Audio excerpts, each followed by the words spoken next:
Amerikanyň Birleşen Ştatlarynyň Döwlet Departamenti Türkmenistanyň adam hukuklary barada hasabat ýaratdy.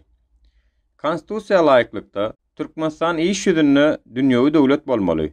Ýöne Prezident Gurbanuly Berdimuhammedow we onuň ýaranlary tutuş ýurda gözegçilik edýär. Gelin türkmen raýatlarynyň hukuklarynyň iň gödek bolmalyny beýsgaça sanap geçelim.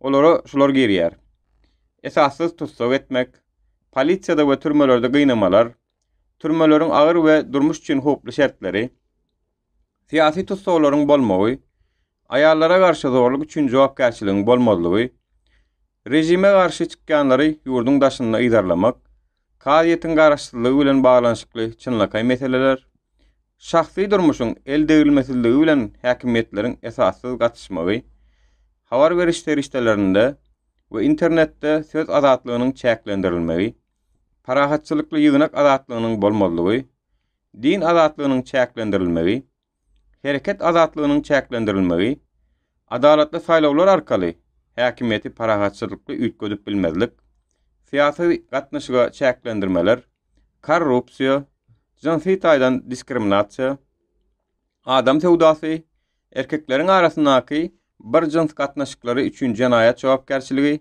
işçileriň birleşmek azatlygynyň çäklendirilmegi, mecburi we çağa rahmeti.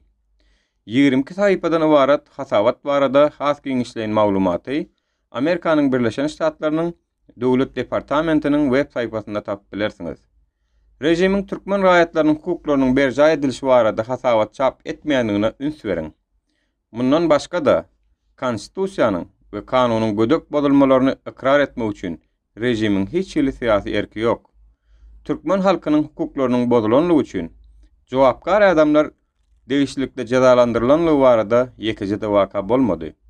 Türkmen wezipeli işgärleri halkara ýygynaklaryna, ýygyderli çykyşlaryna kabul edilen we bar bolan kanunlary we düzgünleri rejimiň uly üstünligi hökmüne görkezek bolup finansiýarlar. Kämahal türkmen çynawnyklary özleriniň habarlaryna bulaşyp halkara arenasynda maskara bolýarlar.